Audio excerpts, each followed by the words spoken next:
কিন্তু রাতে সে দেখে তার হাত পা সম্পূর্ণ বাঁধা আছে এবং সে নড়তেও পারছে না।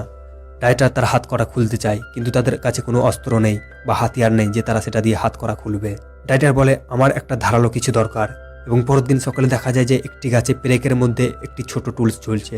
ডাইটার সেই পেরেকটি চুরি করে নিয়ে আসে এবং যখন রাতে গার্ডরা তাদের বেঁধে চলে যায় তখন ডাইটার সেই পেরেক দিয়ে তাদের হাত করা খুলে ফেলে এবং সবার হাত করাও খুলে দেয়।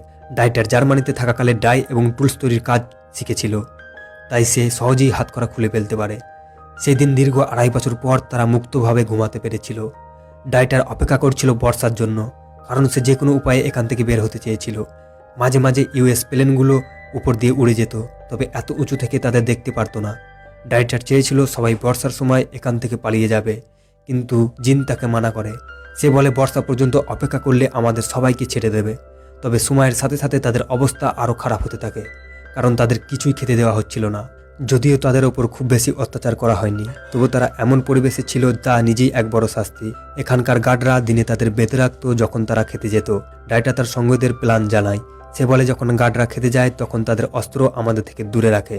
এটাই আমাদের সুযোগ। আমরা তাদের অস্ত্র নিজেদের নিয়ন্ত্রণে নিয়ে নেব এবং তাদের বন্দী করব। তারপর আমাদের প্লেনগুলো যখন এখান দিয়ে উড়ে যাবে আমরা তাদের সংকেত দেবো এবং এখান থেকে পালাবো। এরপর তারা তাদের প্ল্যান বাস্তবে পরিণত করতে শুরু করে। দিনে যখন তাদের বেঁধে রাখা হয় তখন তারা নিজেদের মুক্ত করে এবং একটি কাঠের টুকরোয় কাঁচের একটি টুকরো লাগিয়ে চারপাশে দেখতে থাকে কোন গার্ড কখন কোথায় থাকে। একদিন তারা কাঠের টুকরোর ওপর প্ল্যান করছিল, তখন একটি গার্ড এসে তাদের মাথায় বন্দুক ধরে। তবে তারা দেখায় যে এটি তাদের খেলা, যা তারা খেলছে।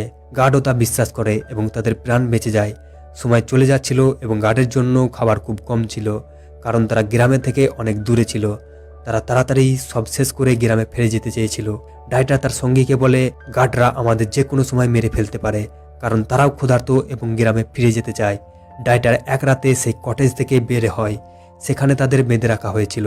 সে দেখে বাঁশের বেড়ার গোড়া খুললে সেখান থেকে বের হওয়া সম্ভব। ডাইটা তার সঙ্গীদের বলে, আমাদের একটি দিন ঠিক করতে হবে এবং তারা 4 জুলাই তারিখটি ঠিক করে। 4 জুলাই বৃষ্টি হোক বা না হোক তারা এখান থেকে পালিয়ে যাবে।